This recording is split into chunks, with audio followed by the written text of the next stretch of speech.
Salut et bienvenue sur le podcast du blog lesdessinsanimés.fr avec à ma droite Nico et à ma gauche Manu. Et devenez incollable sur les dessins animés en tout genre. Bonjour et bienvenue sur ce nouveau podcast du blog lesdessinsanimés.fr. Aujourd'hui nous allons parler d'une série de jeux de cartes, car nous allons parler de Yu-Gi-Oh! GX. Et aujourd'hui, pour m'accompagner sur ce podcast, nous avons deux chroniqueurs. Le premier d'entre eux, c'est Alex, notre spécialiste, notre expert du Yu-Gi-Oh! À nous. Ouais, salut notre Alex. expert peut-être pas, Mais c'est vrai que j'adore ça. Salut tout le monde. Et le deuxième, le filon du Yu-Gi-Oh! Comme on l'appelle, Juju Bafi est là aussi avec nous. Salut tout le monde. Alors moi j'avais pas vu beaucoup, mais je serai plus en spectateur aujourd'hui. Okay, Bon, voilà, tu seras notre juge. Voilà. Voilà, tu seras notre expert parallèle. Surveillez si vous faites pas de conneries. Tout de suite, nous allons donc présenter un petit peu la série, donc Yu-Gi-Oh! GX en fait, qui est un petit peu une suite de Yu-Gi-Oh! En fait, dans l'ensemble, parce qu'on retrouve justement certains des personnages, je dirais, qu'on avait découvert dans la première série avec Yugi, bien entendu. Donc on va faire un petit résumé de l'histoire pour rafraîchir un peu les mémoires comme d'habitude. Est-ce que tu veux t'en occuper, Alex? Ouais, bah alors je me souviens. Alors ça fait très longtemps que je l'ai vu, donc je vais tenter si tu veux, ouais. Oui, vas-y. Alors si je me souviens bien, en fait on va suivre l'histoire de Jaden Yuki, je crois. Oui, tout à fait. Qui est un duelliste normal, qui rêve juste d'une chose, c'est d'entrer dans son école favorite qui est la Duel Academy. Ah oui, la fameuse, voilà. La fameuse, voilà. Qui est la plus grande école de duel actuelle. Ouais, c'est ça, ouais. Et du coup, on va suivre son histoire où il va tenter déjà de rentrer dans l'école, ce qui va pas être une chose aisée au départ. Oui, tout à fait, ouais. Parce qu'il a un caractère assez... il est super, mais bon, il est un peu... il est un peu foufou. Il est assez jovial, quoi, comme héros. Hein. Il est très dynamique. À l'inverse de Yugi du premier, quoi. Voilà, tout à fait. Ouais. C'est vraiment ça, C'est un héros qui est... C'est ça, ouais. C'est un héros qui est hyper positif, ouais. D'ailleurs, c'est ce qui va poser problème dans l'anime, il me semble, à la fin. Alors ça, oui, on le verra, parce que c'est ça qui est très très intéressant avec ce personnage-là, d'ailleurs. Ouais. Et donc voilà, donc il va essayer de rentrer dans cette école, puis on va suivre toute son aventure avec l'école et plus encore. Voilà ce que je dirais sur la série. C'est en gros, oui, tout à fait. En gros, nous suivons justement le nouveau champion du duel de monstres, qui est Jaden Yuki, tout à fait, en fait. Et en gros, c'est ce qui est bien en fait avec GX, c'est que c'est directement une suite, dans le sens où dès le premier épisode en fait, il va y avoir un passage de flambeau parce que Jaden Yuki va rencontrer le roi du duel, quoi. Le monstre. C'est-à-dire Yugi Muto lui-même, quoi. Qui va lui donner une carte d'ailleurs, hein, qui va lui donner le fameux Kuribo Ele, quoi. Ouais. Voilà, la carte mythique, quoi. D'ailleurs, c'est Tokaiba, non, qui a créé les académies, d'ailleurs. Oui, tout à fait, ouais. Oui, ça, on va bien vu. C'est un peu une suite, ouais. Ouais, et en fait, c'est vraiment une suite. Alors, on va retrouver justement tout ce qui faisait un petit peu le sel, justement, dans la série. On va retrouver tout ce qui faisait vraiment les grosses thématiques. C'est-à-dire des grosses cartes. Alors là, c'est plus des cartes dieux, c'est des cartes bêtes sacrées. Qui sont toutes aussi puissantes que Ra, Slifer et Obélisque. Sauf que là, c'est des démons, quoi. C'est leur antithèse. On retrouve les fameux duels de l'ombre, voilà, qui sont fatales quand on les joue. On retrouve vraiment beaucoup, et bien entendu, on retrouve, comme l'a dit Juju Bafi, on va retrouver justement pas mal de personnages de la première saison de Yu-Gi-Oh! De Yu-Gi-Oh! Tout court, quoi. Et en fait, on va retrouver les frères Paradox. On va retrouver Maximilien Pegasus. Moi, mon plus grand bonheur, c'est de retrouver Maximilien Pegasus. Ouais, moi aussi. Qui est là, en plus, qui est gentil, quoi. Qui vient vraiment pour aider les héros. Ouais, clairement, ouais. Ça, c'est super, quoi. On va retrouver, bien entendu, le grand-père de Yu-Gi-Oh! Et il a toujours le même deck, Pegasus? Oui, tout à fait. Il joue toujours Toon. Toujours Ouais, les Toons, il joue d'accord. toujours les Toons. Ouais, tout à fait. Parce qu'à un moment donné, il va jouer contre 2 professeurs à Jaden. Et donc, il joue avec son Toon, ce fameux deck Toon, qui est mythique. Voilà. Eh oui. Donc, bien entendu, pour réaliser cette série, en fait, il n'y a pas eu un seul réalisateur, il y en a eu 2. Donc, Ah ouais. parmi ces 2 réalisateurs, il y a eu Kan Tsuruta, en fait, qui a pas fait beaucoup de choses, beaucoup de projets, mais en tout cas qui bosse depuis quelques temps, en fait, étroitement avec le fameux studio Gallop, qui pour une nouvelle fois se retrouve encore à adapter une œuvre de Yu-Gi-Oh!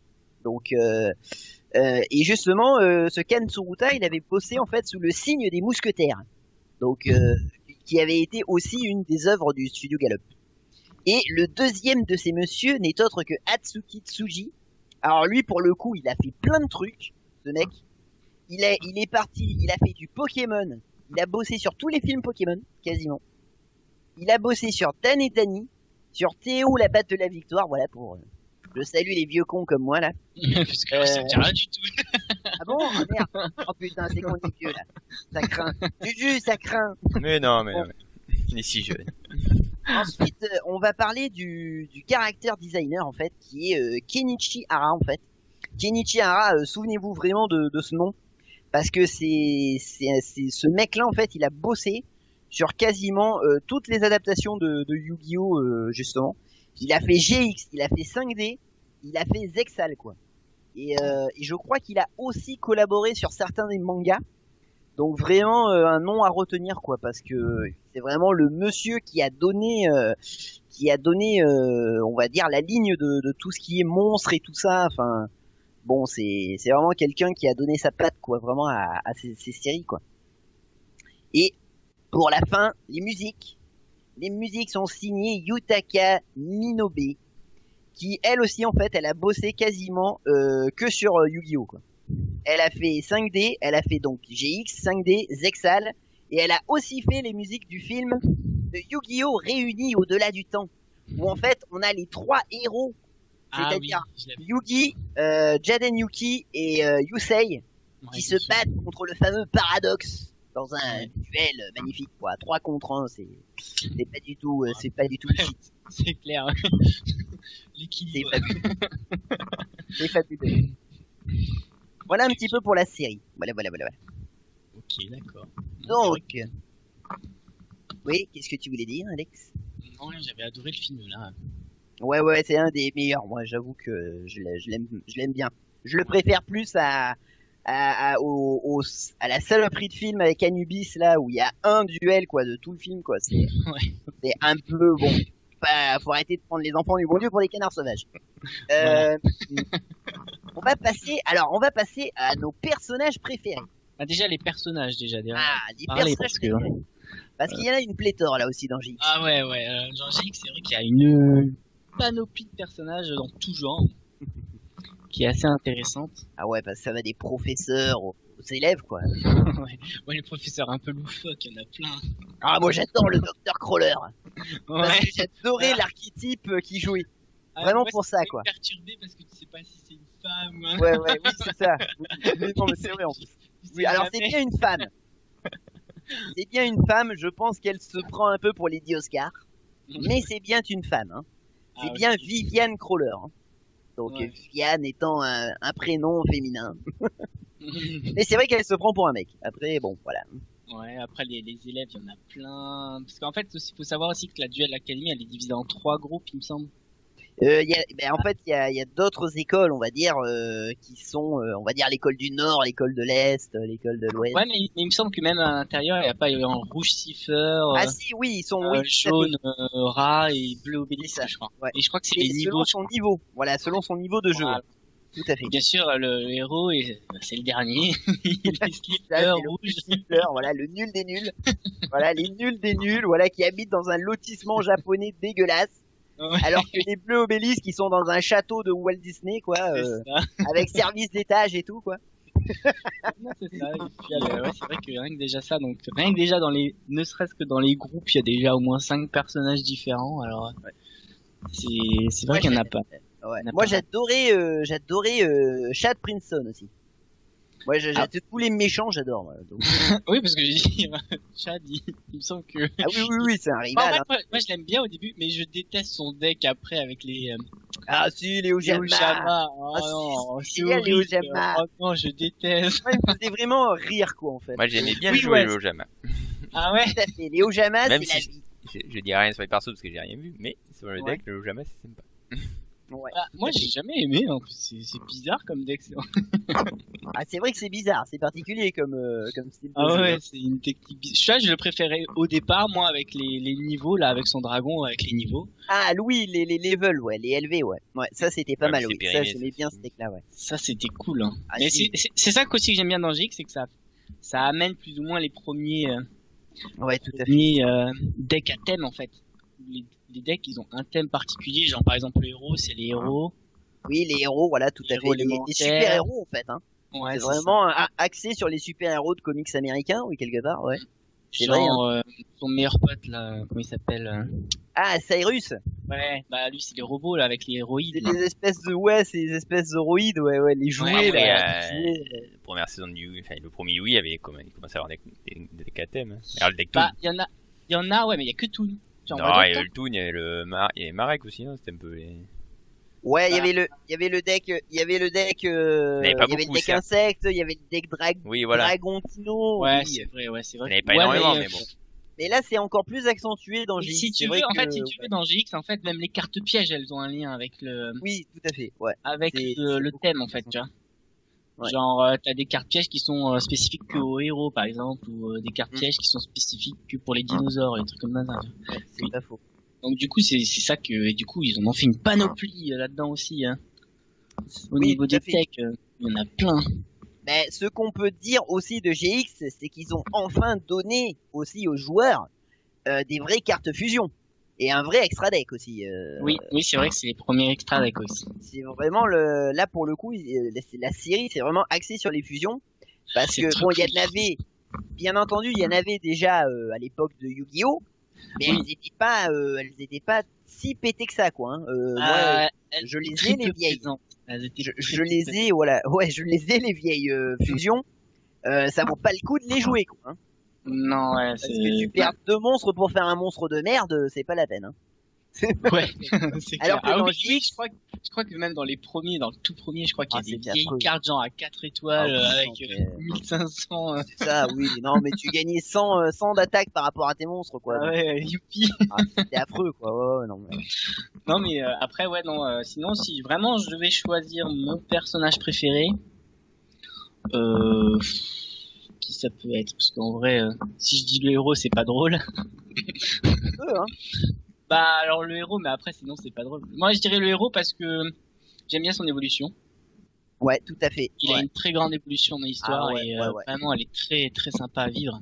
Et puis c'est un des rares héros qui, à un moment donné, devient le grand Le méchant de méchant. la série. Ouais, Et ça, c'est rare aussi. c'est hyper rare ouais. Ouais. Ça, on peut le souligner, c'est très très rare. Mhm. Parce qu'alors, quand il devient le roi suprême, là, Ah ouais, il est génial, c'est parti. Ah, j'en Oh ai là un autre là. de mec que j'aime bien, c'est celui avec les trucs de jade là. les Les cristaux. trucs de jade. Ah oui, Jesse, oui. Oui, Jesse voilà. Anderson. Voilà. Ah, lui, il est avec cool. les avec bêtes le dragon cristallines. arc-en-ciel. Voilà, Ah, c'est le ça. dragon Ah là là. arc-en-ciel, ah oui. Oh là là, il est trop cool. Avec leur duel contre Jaden là, il veut invoquer le dragon puis il vient pas parce qu'il a pas la carte. Oui, c'est ça en fait. Oui, il s'attend à ce qu'il sorte le gros monstre et puis il Ouais. attend. En fait. À moi, un autre perso que j'adore aussi parce que d'ailleurs j'ai son deck à la maison et tout ça, c'est Zane Trousdale, le fameux grand frère de Cyrus qui joue Cyber Dragon, le Ah, fameux deck c'est- Cyber Dragon, Ouais, la c'est classe ultime quoi, Ouais, avec c'est pas les mal. monstres fusion qui t'arrachent un bras quoi, c'était fabuleux. Oui, mais alors du coup, j'aime bien les cyberdragons, j'adore, mais j'aime pas parce qu'après les decks ils changent hein, quand même hein, sur les personnages. Et il y en a un qui change et il passe avec autre chose que les cyber. Mhm. Tu sais avec ah putain, je trouve plus le nom. Ouais, ça me reviendra. Mais ouais, il change et je déteste celui-là. C'est où tu dois avoir un dragon dans ton deck. Ah, c'était les cyber ténébreux. Ouais. Ouais, le deuxième deck qui joue, voilà, parce que justement, lui aussi, il Celui-là, devient un peu, Ouais, un mais peu celui-là, je plus l'aime pas, tu méchant, vois. on va dire. Autant Ah, les cyberdragons, c'était génial avec les cyberdragons jumelés et oui, le tout à fait, trio ouais, cyberdragon, mais alors après, c'est sûr. il s'est perdu, quoi. C'est sûr. Et ben après, il devient méchant lui aussi dans la deuxième Ouais. saison. On va dire qu'il a un gimmick un peu plus méchant, un peu plus dark, quoi. Ouais. Et d'ailleurs, il se fait lui-même appeler Dark Zane, donc c'est pour dire. Il fait des combats underground où il s'électrocute. Ah oui, c'est Il vrai. est électrocuté à chaque fois qu'il perd des points de vie. Enfin, le truc de taré, quoi. Ah, ça, c'était génial. Ouais, c'est clair. Non, c'est vrai qu'ils ont vraiment exploité plein de trucs Mm, mm. et je trouve qu'ils sont allés loin et l'animé est vraiment bien. Moi, j'ai vraiment, c'est un de mes, sûrement de mes préférés, en vrai. C'est vrai qu'en fait, c'est un animé qui est charnière. Parce qu'en fait, quand tu demandes en fait aux joueurs de Yu-Gi-Oh, hein, le jeu, ils te disent souvent, il y en a énormément qui ont découvert en fait grâce à GX en fait. Ouais. Parce que c'est vrai que GX a été énormément rediffusé. C'est Et puis, avec les la règles première. étaient fixées, quoi. Ouais, aussi les règles déjà, étaient fixées. On va dire que la première saison a été beaucoup moins vue, ou alors que d'une certaine génération. Donc non, mais GX a vraiment été un très très bon Après, ce qui ambassadeur. change aussi beaucoup, c'est les dessins. C'est peut-être ça aussi. Les dessins étaient très matures au niveau du premier. Ah ben on a changé de character designer hein, entre les deux, donc oui, bien entendu. Ils Hein, étaient très matures et puis dans GX ils sont quand même beaucoup plus enfantins, beaucoup plus accessibles, Ouais. on va dire. Ouais. Et du coup c'est pour ça peut-être que les gens ont plus accroché au départ, hein. Parce que ça c'est surtout notre génération. Ouais, Quand on était ouais. gosse, quand on a regardé à 15 ans, quand on était dessus, quoi. Ouais, tout à fait. Pourtant, alors, on va parler un petit peu, on va faire un petit peu le décryptage de la série en fait, parce que mine de rien, c'est vrai que la série se prête, surtout sur la première saison, elle est assez bon enfant et elle est assez, c'est vrai elle est vraiment ciblée pour un public ado. Mais en fait, ce qui est très intéressant, c'est qu'à partir vraiment, déjà au niveau de la première saison, il y a une espèce de deuxième partie. Et après, on a la deuxième saison avec le fameux méchant Sartorius et la fameuse société de lumière. Et ensuite, dans la troisième saison, on a la fameuse Yubel avec le roi suprême. Voilà. Et là, on est vraiment. Alors, ce qui est très très intéressant, c'est qu'en fait, on entre progressivement en fait dans l'horreur en fait, dans Yu-Gi-Oh GX en fait. Et en fait, ça en fait, on le doit au fait que les créateurs en fait de GX se sont énormément inspirés de Lovecraft en fait, le fameux écrivain américain d'horreur justement, et qui a donné lieu, qui a inspiré énormément de gens d'ailleurs de par ses œuvres et tout ça. Et donc le fameux Howard Philip Lovecraft en fait, et en fait ils ont repris en fait la mythologie, on va dire, la mythologie en fait qui est née de ses œuvres, c'est-à-dire le mythe de Cthulhu et des anciens dieux en fait. C'est-à-dire c'est-à-dire qu'en fait les héros, et c'est ça qui est intéressant parce que dans GX c'est vraiment ça, les héros sont toujours manipulés en fait par des forces qui les dépassent.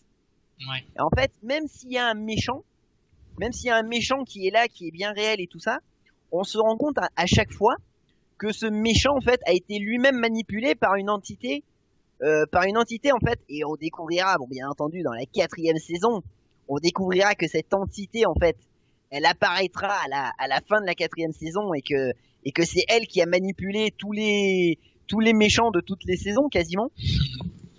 Le fameux Darkness, voilà.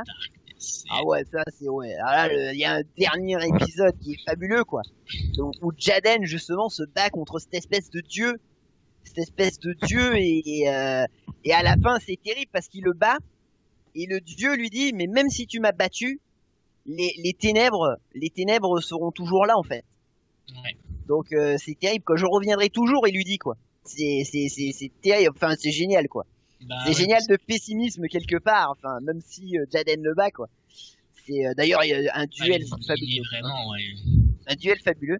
Et en fait, on retrouve vraiment après, il y a plein de petites références comme ça aux œuvres de Lovecraft. Par exemple, l'archétype, et les monstres du monde ténébreux, voilà que beaucoup de joueurs connaissent. avec cette espèce d'aspect organo-métallique. En fait, il faut savoir que ça aussi, ça vient de Howard Philip Lovecraft, quoi. Parce que à un moment donné, dans les montagnes hallucinées, qui est une de ses œuvres, il va carrément en fait décrire vraiment cet aspect métallo-organique, quoi. Il y a par exemple les bêtes sacrées, les bêtes sacrées pour ne citer qu'elles, elles ressemblent énormément en fait à certains des anciens dieux comme Chulu, comme Sogoth, comme Isarge et tant d'autres, quoi. Ou Dagon, voilà. Donc ouais, il faut vraiment savoir que les créateurs ont vraiment pris le parti de faire ça en fait. Ok, moi je trouve qu'elle ressemble plus aux dieux aux dieux égyptiens en vrai. Je trouve qu'ils ont quand même une grosse ressemblance avec les dieux égyptiens. En fait, si tu regardes bien, tu verras que toutes les bêtes sacrées ont vraiment un aspect déjà démoniaque. Autre inspiration d'ailleurs qu'ils ont repris de Lovecraft, c'est le fameux Necronomicon, c'est-à-dire le livre, le fameux grimoire, le fameux grimoire maléfique qu'on retrouve on retrouve d'ailleurs cet aspect grimoire à plusieurs occasions en fait, parce que par exemple dans la première saison ils vont se battre contre les Dark Riders, les chevaliers des ténèbres, et en fait le dernier Dark Rider qui est Amnael. Bon, on va pas vous dire qui c'est, histoire de pas vous spoiler. Mais en fait, lui, par exemple, ils ont tous. Il y a des nouveaux objets du Millennium qui apparaissent. Oui, il me semble qu'il y en a d'autres, ouais. Et en fait, lui, il a un objet du Millennium qui est justement un grimoire. Et après, plus tard, dans la 3e saison, il y a un des démons du monde ténébreux. Qui a justement un livre là aussi, qui a un livre dont il se sert pour envoûter les amis de Jaden. Ah oui, c'est pas le roi, non, il n'y a pas une histoire. Le fameux roi Zur, ouais. Oui, si, je crois que c'est ça. Donc il y a vraiment beaucoup de références justement. Voilà, vous pouvez vous amuser à aller chercher si vous voulez revoir la série. Ah, la série elle est géniale. Faut même pas la revoir, faut la voir et la revoir encore. Oui, tout à fait. Du coup, moi j'ai une question. Ah, oui. Dans tout l'animé, ça a été quoi ton deck préféré? Oh là là, oh c'est dur. Ah ouais. Alors je dirais, moi j'ai vraiment adoré. Alors j'avais adoré l'archétype roi ancien, joué par Crawler justement. Ah ouais. Ouais. Non. Oui, parce que en fait il faut se remettre dans le contexte. C'est que cet archétype-là en fait, elle bloquait les pièges de tes adversaires. Mais c'était chiant. Donc du coup tes adversaires, voilà, ils étaient vraiment embêtés parce qu'ils avaient moins de défense du coup pour répondre à tes monstres. Ouais, et en fait il y avait la bête rouage ancien qui était à 2000. Donc c'était pas dégueulasse comme attaque. Tu pouvais l'invoquer assez facilement et elle était assez chiante quoi à gérer. Et après un autre deck qui m'a fait rêver, c'est le deck Monarque. Ah, le deck Monarque que joue. Alors là c'est un petit peu couillon mais par contre, en fait c'est 4 mecs différents justement. Et ouais. C'est des sous-fifres de la sœur de Sartorius, Sarina. Donc c'est Frost, Thunder, T-Bone et Blaze. Et en fait c'est dommage parce que tu réunis les 4, t'as un deck de malade. Ouais mais bon. Bah ils le font pas, bon. Moi j'avais bien aimé le deck de Sartorius. Ah le deck Arcane. Ouais, le deck Arcane, ouais. Ah ouais d'accord. Pourtant il est injouable. Ouais, oui, bah après, en vrai, non, mais c'est parce que dans l'animé, c'est n'importe quoi. Ah, mais... c'est cheaté. Bah oui, bah, mais, en fait. Mais c'est vrai que dans l'animé, il te donne envie de le jouer. Ah, c'est vrai. Mais après, non, ça va. J'ai bien aimé aussi, comment il s'appelle? Bon, celui avec les bêtes cristallines. Ah ouais, d'accord, ok. C'est sympa. J'aime bien les trucs qui brillent. Ouais. Et un que j'ai bien aimé qui était original mais je le trouve pas ouf, c'était celui du Black là avec les tresses. Enfin, comment il s'appelle? Ah, Axel, Oui, Axel. voilà, ouais, Axel. Ah, d'ailleurs, archétype feu, ouais, qui était sympa aussi, ouais. Ouais, où il devait sacrifier ses cartes avec sa machine Ouais, pour... et il faisait des effets de burn d'ailleurs. Voilà, C'était ouais. vraiment génial, ouais, ouais, ouais. C'est vrai que c'était pas mal, ouais, son deck feu, j'aimais bien, ouais. Ah, un qui était bien aussi, c'était avec Exodius. Exodia, ah oui, oui, Et oui, puis oui. son homologue, là, le Ouais, petit, il y là. a Adrian et voilà Marcel, Voilà, Adrian, Marcel c'est et ça. Adrian qui le jouent après d'ailleurs. D'ailleurs, je crois que Ouais, ouais, ouais. le bête cristalline dans la vraie vie, le jeu, il est hors de prix, non? Pour le faire, le deck. Le bête cristalline, il est toujours hors de prix. Ouais. Ouais. C'est bon, il est pas, je sais pas s'il est vraiment OP, mais bon. Ben, Non, c'est il est surtout que Pégase de Saphir, il est très très cher. Ouais, Il est pas donné quoi, Pégase de Saphir. ouais, mais c'était sympa, moi, j'aimais bien ce deck là. Moi j'aimais bien le deck aussi d'Adrian, le deck nuagien. Je le Ah, jouais à une époque. il était particulier aussi. Ah, il était très particulier, mais alors il était tout à fait jouable. C'était très très chiant aussi. Petit deck, ça, une bonne saloperie à jouer ça, le deck nuagien. Un truc que j'aimerais bien revenir sur l'animé, c'est l'évolution du personnage de Jaden. Ah oui, alors oui, parlons-en parce que ça c'est super intéressant. Parce que elle pose beaucoup de problématiques Tout à fait, et elles sont très intéressantes. Je trouve qu'elles sont vraiment bien développées. Ouais. tout à fait, ouais. Parce qu'au début, on voit le garçon chouchou qui adore les duels, qui prend des risques, qui a peur de rien, Tout à fait, ouais. qui va comme un fou, quoi. Et qui joue toujours pour la gagne en fait, c'est ça qui est Voilà, important. ouais, c'est ça, ouais. Et puis il a une confiance en lui de taré. Si, ouais, oui, c'est pas faux. Et plus on avance dans l'animé, plus cette confiance elle baisse. Ben, Plus il se rend compte que ouais. ces duels ont de l'impact. C'est ça, ouais. Il se rend compte, voilà, qu'il faut irrémédiablement faire des sacrifices Voilà. pour avoir la puis, victoire. du coup, c'est un peu l'archétype du super-héros où en gros, au début il est foufou, C'est vrai. et puis il prend de la valeur, puis il se rend compte qu'il a de l'impact, et du coup il est moins joyeux. C'est vrai, c'est vrai, Il c'est vrai. devient vachement plus terne parce que il sait que s'il merde, ça peut poser des conséquences de fou. Ouais, tout à fait. Mais c'est surtout que, bon, Et c'est pour ça que du coup, à un moment, il va du côté plus ou moins obscur. mais tout à fait, oui, oui, ben il pète un plomb, hein. Oui, oui, oui, oui, il va carrément, c'est ça qui est intéressant, hein. Parce que C'est qu'il va carrément péter un plomb parce que ils se rend compte que il va être obligé de marcher sur ses amis pour devenir une brute. c'est ça. Et il en est pas forcément capable. Euh, Il en a pas forcément envie non plus. ouais, c'est sûr. C'est surtout que il va quand même après avoir le revers de la médaille aussi de tout ça en fait, de cette puissance en fait, de cette puissance qu'il désire tant en fait, il va avoir le revers de la médaille. Il y a aussi le fait qu'on se rend compte que enfin Jaden quelque part, il est une entité assez importante en fait dans le monde des monstres aussi. Oui. Oui, parce que oui, c'est vrai. Il me semble que même à la fin, il est un peu les deux. Tout à fait. Ben, à la fin, on découvre finalement que le monstre esprit qu'il a n'était vraiment qu'une substitution au vrai en fait. Ouais. Donc on vous laisse découvrir là aussi quel est le vrai monstre esprit de Jaden, parce que là aussi c'est très important en fait. Ouais, clairement. Un Parce truc que- qui est ouais. hyper aussi intéressant, c'est le tout dernier épisode. Ah bah oui, parce que oui, alors ouais, c'est ça qui est un peu, ouais, ça c'est vache parce que ils nous ont arrêté à la 3e saison. Et le problème, c'est que la fin de la 3e saison, c'est qu'on ne sait pas ce que devient le héros en fait.